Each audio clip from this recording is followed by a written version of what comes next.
Halo semuanya, halo teman-teman, dan halo Profesor. Saya Muhammad Farel Wisono.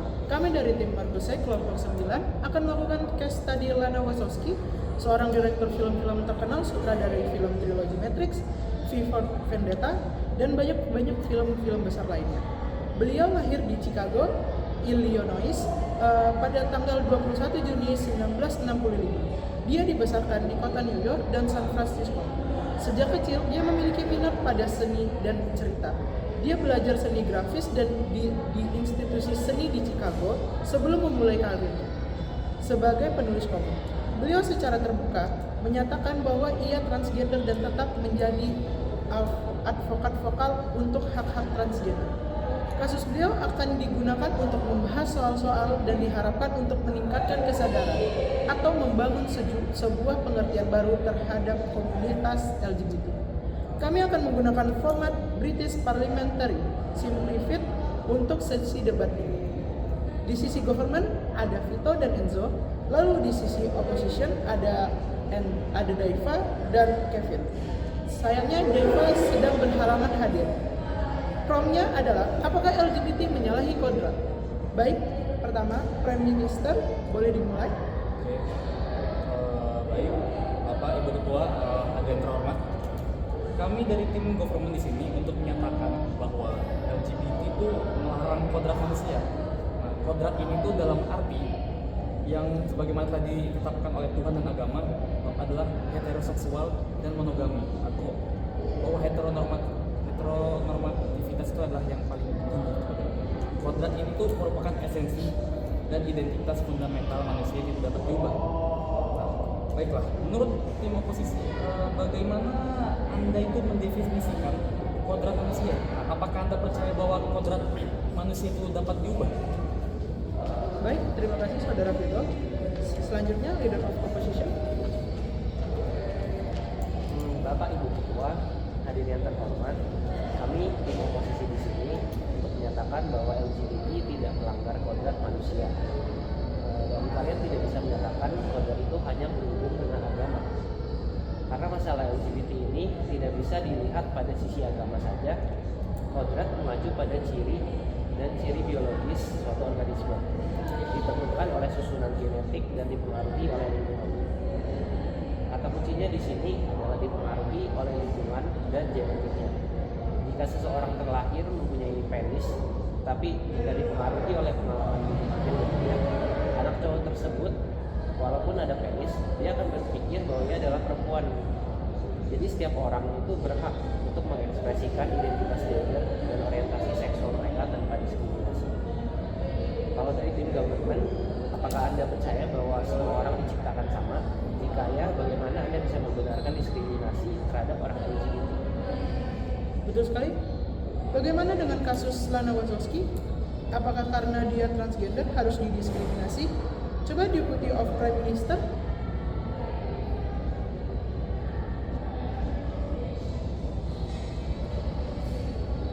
Oke, jadi saudara-saudari, kita jangan keliru ya dengan argumen tim oposisi. Dan catatan saya, mereka menambah beberapa poin yang di luar argumen kita.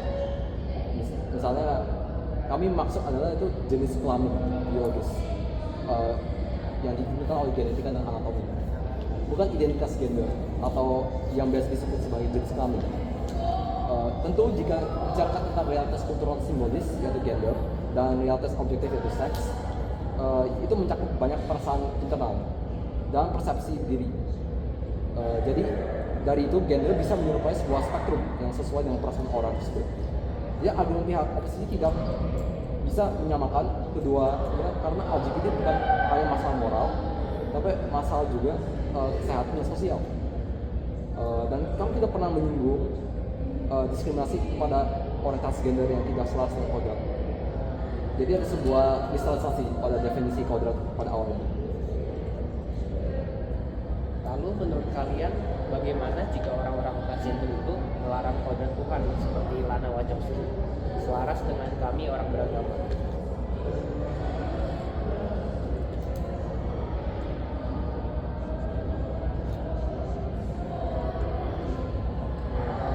Baiklah, Bapak Kevin yang merupakan tim oposisi, tentu tetap menerima mereka sebagai teman. Dalam arti kalau mereka larang itu bukan artinya kita itu harus menyingkirkan mereka. Nah, Tuhan ini tuh menciptakan setiap manusia dengan keunikannya masing-masing. Nah, setiap keunikan masing-masingnya itu merepresentasikan nilai Tuhan dan harus dipertahankan dan dihormati. Dan semua orang itu diciptakan secara kualitasnya itu berbeda-beda dan akan tetapi selaras tingkat hormatnya dan harga dirinya. Nah, tidak ada yang lebih tinggi dari lain. Bahwa kita itu semua itu sama ya derajatnya. Dengan catatan melarang sebuah aturan yaitu kodrat Tuhan. Baik, terima kasih kepada saudara Henry dan saudara Vito. Apakah ada respon Deputy Leader of Opposition? Betul. Secara ringkas, kami ingin menjelaskan bahwa kami tidak bermaksud untuk menambahkan poin-poin di luar argumen. Memang benar bahwa jenis kelamin biologis itu ditentukan oleh genetika dan anatomi, dan itu berbeda dengan identitas gender. Namun kami ingin menekankan bahwa kedua hal ini juga saling terkait dan tidak dapat dipisahkan. Identitas gender seseorang dipengaruhi oleh berbagai faktor, misalnya faktor biologis, psikologis, dan juga sosial. Faktor biologis seperti gen dan hormon itu memainkan peran penting dalam perkembangan identitas gender. Namun, faktor psikologis dan sosial juga dapat mempengaruhi bagaimana seseorang mengekspresikan identitas gender mereka, asal tidak merugikan dan mempengaruhi identitas orang secara paksa saja. Kodrat juga dapat diinterpretasikan dengan berbagai cara, dan pemahaman kita tentang kodrat terus berkembang seiring waktu. Kami percaya bahwa kodrat harus melindungi semua orang, termasuk individu transgender, terus tidak boleh digunakan untuk mendiskriminasi mereka. Akan tetapi bukan nilai itu saja yang harus dilindungi, tapi nilai-nilai tradisional juga harus dilindungi supaya relasi dan harmoni pemikirannya bisa lebih terbuka. Oke, terima kasih saudara Kevin. Apakah ada respon dari tim argumen? Oke. Baik, terima kasih atas kedua kubu atas opininya. Bisa kita simpulkan setiap individu memiliki hak untuk dihormati dan diperlakukan dengan adil, tanpa diskriminasi berdasarkan identitas gender mereka. Dukungan yang kuat terhadap komunitas transgender diperlakukan untuk memastikan bahwa mereka memiliki akses yang sama terhadap layanan kesehatan, pekerjaan, pendidikan, dan perlindungan hukum. Sementara itu, pemahaman yang lebih luas dan empati terhadap pengalaman transgender dapat membantu mengurangi stigma dan diskriminasi yang mereka hadapi.